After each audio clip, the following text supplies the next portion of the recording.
Ballot paper की वापसी की मांग पर गरमाई संसद। कांग्रेस बोली चुनाव आयोग के सर का कोई कानूनी आधार नहीं।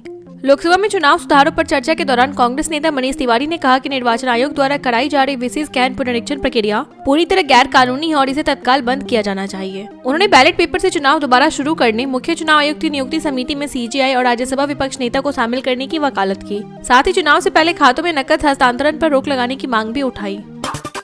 बंगाल में बाबरी मस्जिद स्टाइल निर्माण पर सियासी तूफान। अब तक 3 करोड़ का चंदा पेटी और क्यूआर कोड लगाए।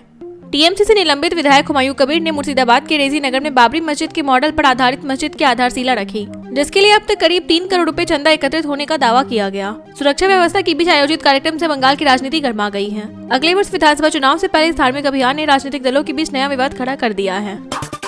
यात्रियों की मुश्किलों पर सरकार सख्त। इंडिगो पर बड़ा एक्शन तय, उड़ानों की लगातार कैंसिलेशन पर जवाबदेही। देश भर में हजारों उड़ानें रद्द होने के बाद केंद्र सरकार ने इंडिगो के खिलाफ कठोर कार्रवाई का संकेत दिया है। सरकार ने कोर्ट में कहा कि किसी भी कंपनी को यात्रियों को परेशान करने की अनुमति नहीं दी जाएगी। इससे पहले इंडिगो के रूट्स में 5% कटौती लागू की गई थी। लगातार उड़ान रद्द होने से यात्रियों में नाराजगी बढ़ी और अब कंपनी को जवाब देना होगा कि हालात क्यों बिगड़े। संकट में मोदी ने की मदद। मौत की सजा पाने के बाद शेख हसीना ने भारत और पीएम का जताया आभार। बांग्लादेश की अदालत द्वारा पूर्व प्रधानमंत्री शेख हसीना को मानवता के खिलाफ अपराध मामले में मौत की सजा सुनाए जाने के बाद वह भारत में शरण लिए हैं। उन्होंने कहा कि कठिन समय में भारत और पीएम नरेंद्र मोदी ने उनकी मदद की और समर्थन दिया। उनकी बेटी साजिद वाजिद के खिलाफ भी गिरफ्तारी वारंट जारी है। प्रत्यर्पण को लेकर स्थिति स्पष्ट नहीं है, लेकिन क्षेत्रीय राजनीति में मामला बड़ा मोड़ ले चुका है। इंडिगो संकट पर पीएम मोदी का कड़ा संदेश। कानून जनता को परेशान करने के लिए नहीं होना चाहिए। बीजेपी संसदीय दल की बैठक में प्रधानमंत्री नरेंद्र मोदी ने कहा कि ऐसे किसी भी नियम या प्रावधान की जरूरत नहीं जो आम जनता को परेशानी दे। उन्होंने कहा कि सुधार केवल अर्थव्यवस्था में ही नहीं बल्कि नागरिकों के जीवन को आसान बनाने के लिए भी जरूरी है। हाल ही में इंडिगो द्वारा हजारों उड़ानें रद्द किए जाने के संकट के बीच पीएम का बयान यात्रियों की समस्याओं से जुड़े सरकार के रुख को स्पष्ट करता है। बाबरी मस्जिद की नींव के बाद धमकियां। हुमायूं कबीर ने मांगी सुरक्षा, बोले मुझे मार देंगे। मुर्शिदाबाद में बाबरी मस्जिद शैली की मस्जिद की नींव रखने के बाद टीएमसी से निलंबित विधायक हुमायूं कबीर ने दावा किया कि उन्हें राज्य के बाहर से फोन पर जान से मारने की धमकियां मिल रही हैं। उन्होंने कहा कि वह निजी सुरक्षा कर्मियों को नियुक्त करेंगे और हाई कोर्ट से सुरक्षा की मांग करेंगे। यह मामला राजनीतिक रूप से तनावपूर्ण हो गया है क्योंकि इसे लेकर बंगाल में माहौल गर्म है। भारत पर ट्रंप का नया टैरिफ वार। अमेरिकी किसानों की शिकायत के बाद चावल पर शुल्क दोगुना करने के संकेत।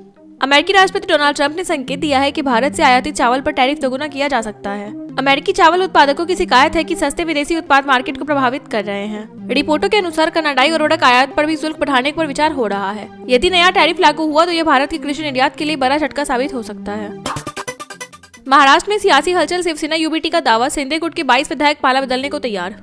आदित्य ठाकरे ने दावा किया कि महायुति सरकार के एक सहयोगी दल के 22 विधायक मुख्यमंत्री एकनाथ शिंदे के करीब आ गए और जल्द पाला बदल सकते हैं। उनके बयान से महाराष्ट्र की राजनीति में चर्चा तेज हो गई है। हालांकि मुख्यमंत्री शिंदे ने इसे अफवाह बताते हुए खारिज किया और कहा कि सरकार स्थिर है। दावा राजनीतिक जंग की नई शुरुआत जैसा नजर आ रहा है। एआईएमआईएम ने ठुकराया हुमायूं कबीर का प्रस्ताव, बोली राजनीतिक रूप से संदिग्ध और विचारधारात्मक असंगत। टीएमसी से निलंबित विधायक हुमायूं कबीर ने 22 दिसंबर को नई पार्टी बनाने की घोषणा की और एआईएमआईएम के साथ गठबंधन की इच्छा जताई थी, लेकिन एआईएमआईएम ने सोमवार को साफ इनकार कर दिया और कहा कि कबीर की प्रस्ताव राजनीतिक रूप से संदिग्ध है और वैचारिक मेल नहीं है। बयान उस समय आया जब मस्जिद शिलान्यास के बाद कबीर चर्चा में है। अब उनकी नई पार्टी की दिशा पर सवाल उठ रहे हैं। वंदे मातरम पर लोकसभा में हंगामा। नाम के उच्चारण पर टीएमसी की आपत्ति। पीएम मोदी को कहना पड़ा थैंक यू। लोकसभा में वंदे मातरम पर चर्चा के दौरान जब पीएम नरेंद्र मोदी ने रचनाकार बंकिम चंद्र चटर्जी का नाम बंकिम दा कहा तो टीएमसी के सांसदों ने विरोध जताया। मोदी ने तुरंत सुधार करते हुए बंकिम बाबू कहा और माहौल हल्का करते हुए थैंक यू बोलकर मुस्कुराए। इसके बाद सांस्कृतिक मंत्री के भाषण के दौरान भी टीएमसी ने बीच में रोक लगाई। सदन में माहौल काफी गर्म हो गया।